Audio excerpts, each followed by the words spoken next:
Hey everyone, welcome to my shop, and today I'm going to show you how to build this frame using scrap lumber, and I'm going to show you how to use the inside of the dollar store frame to finish it off. So let's get started.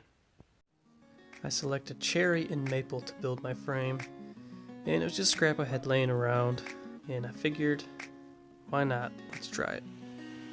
So the idea I had for this frame was to rip the cherry right down the center and put a strip of maple as an accent in between the two pieces of cherry.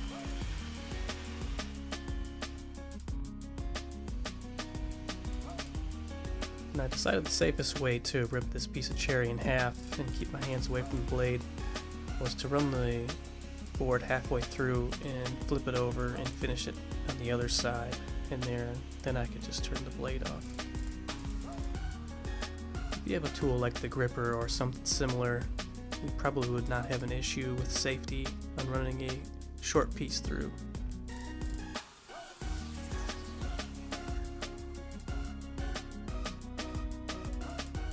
And next I'm ripping down the accent piece of maple to the same height as the cherry.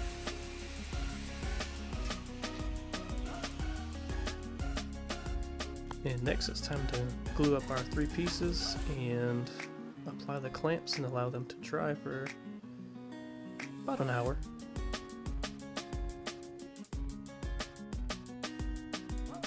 And it's time to clamp up the boards, and as with most wood glues, you don't have a lot of clamping time, so you do want to work quickly. Here I'm kind of working from the middle out.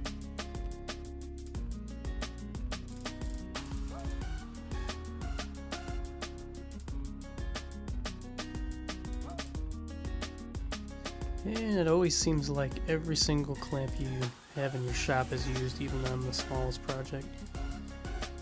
I added cawls on each end and in the middle, basically trying to keep the three pieces flat during the glue up.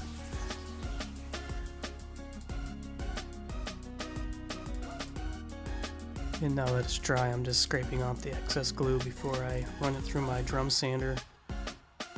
A planer may be ideal for this setting, but if you don't want to lose a lot of your material, sanding it will help ensure you only take off what you need.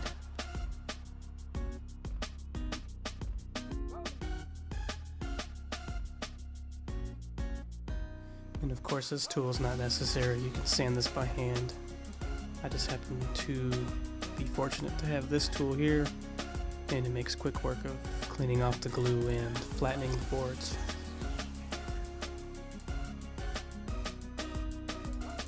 I picked some frames up from the dollar store, and the nice thing about these frames is the glass is actually glass, it's not plastic. So I discard the frame itself and use the middle two pieces.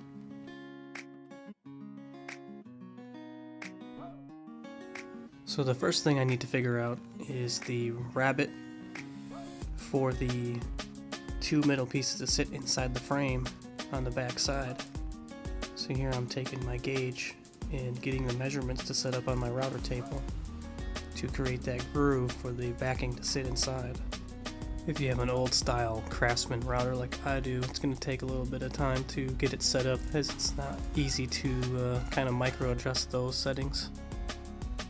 If the rabbet is the size that you need it, then you're all set to run your stock through, and if not, you can make your adjustments and test that piece one more time.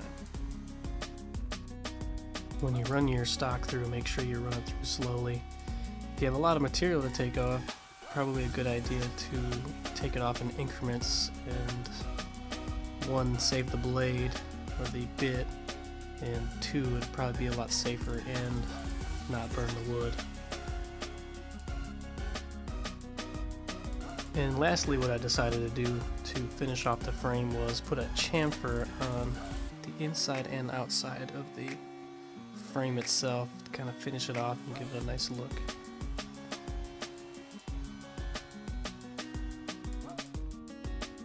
So now I'm referencing the inside portion of the frame to get my measurements for all four sides. So I set up a 45-degree angled stop block in order to cut the pieces I cut my first two at that stop block in order to get them the same size. And then I moved the stop block to cut the other two pieces. But one thing I quickly found out is when you're cutting these frame pieces, after your first piece you cut, you have to flip the 45-degree cut in order to reference the next piece, and you lose a little bit of material as you go. And I was short on the frame I was making, which was an 8x10. So what I did was ended up cutting them shorter to a 5x7. So just keep in mind you're going to have some waste. As you see there, I have to cut that 45 in the opposite direction to reference the next piece.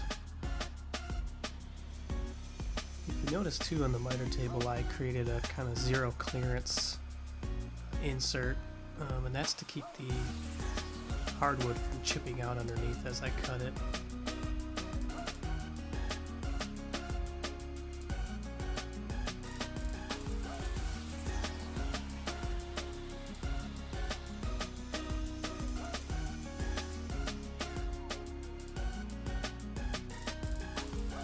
Now it was time to glue everything up, and as of now I don't have any good way of actually clamping a frame together. It'd be something in the future to get is a strap clamp with the 45 corners on it, and it draws everything in real tight, and really you don't need a lot of pressure to hold a miter together. I tried this strap here, that didn't work, it was too bulky. So what I ended up going with is just some tape around the edges. And off camera I actually just added a couple clamps lightly to hold it.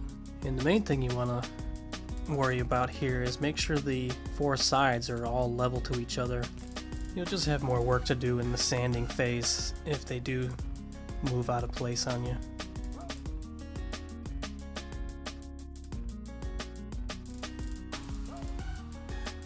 So now I have it over at the spline jig, and I'm going to cut the slots to hold these splines.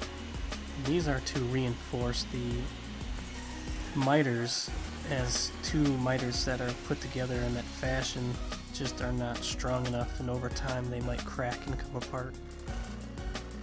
And so you really just need some thin material the same width as your blade, the curve of your blade. And here I'm just using my scroll saw to cut those out. And these splines are going to be made from maple and accent the maple stripe on the front of the frame.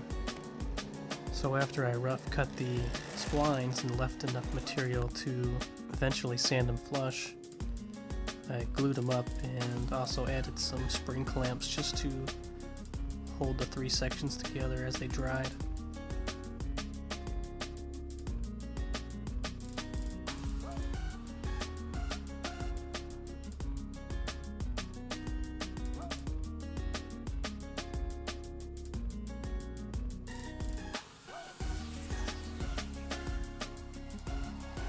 Make sure you get the spline pushed all the way into the slot.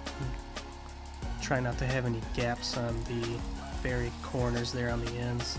I had one I had to go back and fill in. So after it dries, I took it over to the disc sander and took off the bulk of the material. The disc sander removes a lot of material rather quickly, so make sure you don't go too quickly with it. I finished up on the belt sander, and the belt sander does a really good job of getting it completely flat and smooth all in one step.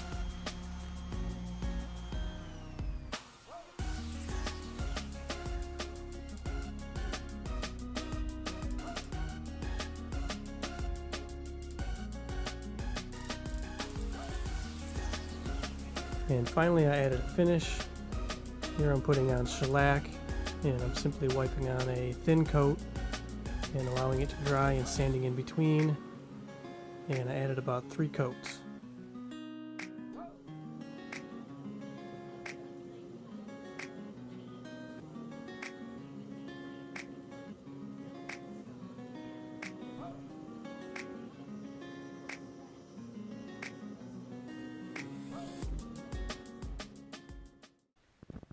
So I hope you enjoyed the video. Thanks for watching. I was inspired to build a frame from watching David Picciuto on Make Something, and it's a practice frame and I know I can do better, but I hope it inspires you to get out there and try it yourself as well. I'll leave a link down below for you to go check out his great frame building series. Now, one thing I haven't built is a miter sled for the table saw. That jig will give you repeatable cuts and very accurate 45-degree cuts, and that's something to look into if you're going to build a lot of frames. I haven't done that yet on my table saw, but I plan to in the future. This one here was a practice run. I'll leave a link to David Picciuto's series where he shows you how to build a miter sled for your table saw. In that series, he also built a spline jig, which I built to do the splines for this frame here. And I'll leave a link to my video on making the spline jig, as well as David Picciuto's that inspired me to build my own. I appreciate you watching. If you have any questions about this frame or anything else that you've seen in other videos, please feel free to ask down in the comments. And until next time, thanks for watching.